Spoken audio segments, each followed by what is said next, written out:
apakah ada sesuatu peristiwa atau suatu hal yang berkesan atau menegangkan? Karena jurnalis itu pasti ada lah yang Ada hal-hal yang menegangkan. Iya, Sebenarnya kalau waktu era Orde Baru dulu, saat pemerintahan masih dipegang oleh Presiden Soeharto, kita ini dalam dunia pers ya, ini kita memang diawasi. Waktu itu belum muncul yang namanya kebebasan pers. Ada departemen milik pemerintah waktu itu, Departemen Penerangan, yang mengontrol, bahkan dia yang mengeluarkan izin sekaligus membredel, dan itu hak mereka karena sesuai undang-undang waktu itu begitu. Kehidupan pers kala itu menurut saya kalau ketegangan ya tetap tegang, lebih tegang waktu itu ketimbang era pasca reformasi. Di sana saya masih ngalamin waktu itu bagaimana pemerintah kebijakannya mengontrol pers supaya tidak membuat berita-berita yang sifatnya ini merugikan, mendiskreditkan. Bahkan termasuk juga ada pelarangan-pelarangan penguatan berita-berita tertentu yang dipandang itu bisa membuat ketidaknyamanan pemerintah, sekaligus dinilai ini akan memunculkan ketidakseimbangan di tengah masyarakat, menimbulkan kegaduhan-kegaduhan menurut tanda kutip parameter mereka, kan begitu.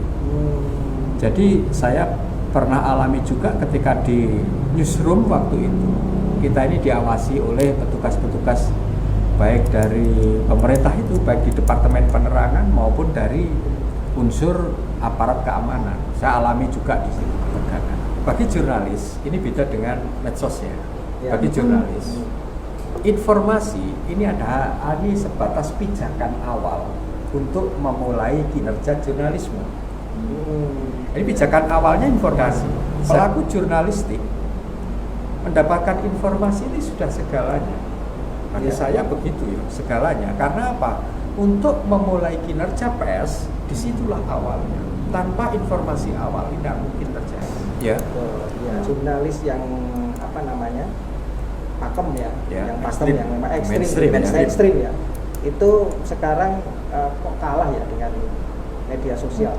Kecepatan informasinya real time kalau medsos ya. Nah ini apakah ada kaitannya dengan kapitalis dan sosialis nih? Menurut pendapat Mas Teguh gimana? Ini sebenarnya kalau saya kan sudut pandang aja yang berbeda. Gitu ya? Sudut pandang aja yang berbeda. Bagi orang yang mengenal dunia pers, ini bukan sebuah peperangan. Ini hanya pilihan. Kalau saya begitu. Bahwa medsos realitanya lebih memunculkan dahulu informasi, bukan berita. Informasi kepada publik melalui medianya. Itu memang iya, itu realita. Ini kemajuan teknologi informasi menurut saya. Tapi bahwa publik itu juga punya hak untuk mendapatkan informasi yang benar, sudah terverifikasi, validasinya bisa dipertanggungjawabkan dan sebagainya. Dan sisi itu kinerja pers dituntut. Kalau informasi dikatakan, wah ini di sana satu misal ada informasi begini ya, muncul di medsos, baik itu ada di Facebook, ada di Instagram, ada di banyaklah medsos itu ya. Itu muncul bahwa ada banjir di wilayah Kecamatan Reno. Suatu misal, ini pernah terjadi. Ternyata yang diekspos ada foto, ada videonya dan sebagainya. Itu banjir sudah tempo lalu. Pernah kejadian itu. Nah, ini pertanggungjawab medsos, ini kan tidak ada. Dalam arti manakala dia tidak digugat oleh seseorang, tidak dituntut secara hukum atas informasi itu, ya landai-landai saja, tidak ada masalah. Tapi bagi media, baik mainstream maupun media kecil, menurut saya munculnya informasi yang dimunculkan dalam bentuk berita ini bisa dipertanggungjawabkan. Karena apa? Ada beberapa hal yang menjadi kewajiban bagi media ya, bukan media sosial, media. Ini adalah melakukan verifikasi. Tentu pertama itu, satu itu verifikasi terhadap informasi. Habis itu di situ juga cross check data. cross check di lapangan. Di sana benar tidak? Itu pun dia akan menggunakan narasumber. Idealnya itu lebih dari satu.